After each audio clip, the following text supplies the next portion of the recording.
অবশেষে সব চেষ্টার অবসান। না ফেরার দেশে চলে গেলেন জুলাই বিপ্লবের অন্যতম মহানায়ক এবং ইনকিলাব মঞ্চের মুখপাত্র শরীফ ওসমান হাদি।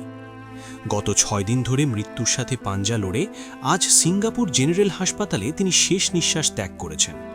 গত 12 ডিসেম্বর ঢাকার বিজয়নগরে নির্বাচনী প্রচারণার সময় তিনি দুর্বৃত্তদের গুলিতে মাথায় গুরুতর আঘাত পেয়েছিলেন।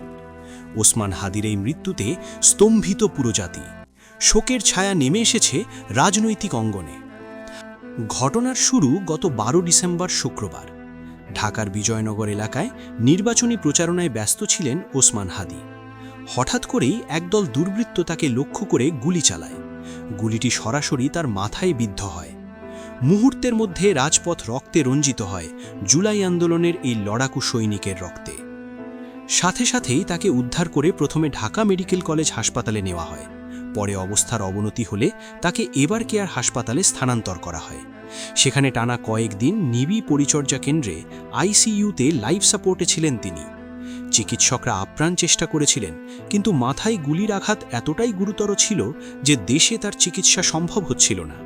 অবশেষে উন্নত চিকিৎসার আশায় এয়ার অ্যাম্বুলেন্সে করে তাকে সিঙ্গাপুর জেনারেল হাসপাতালে নেওয়া হয়।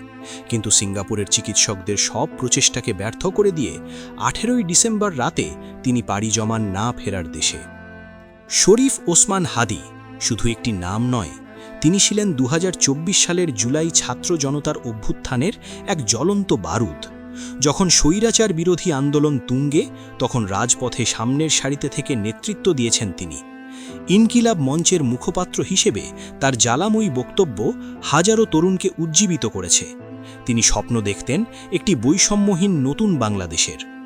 তার সহযোদ্ধারা বলছেন, হাদি ছিলেন আপোষহীন।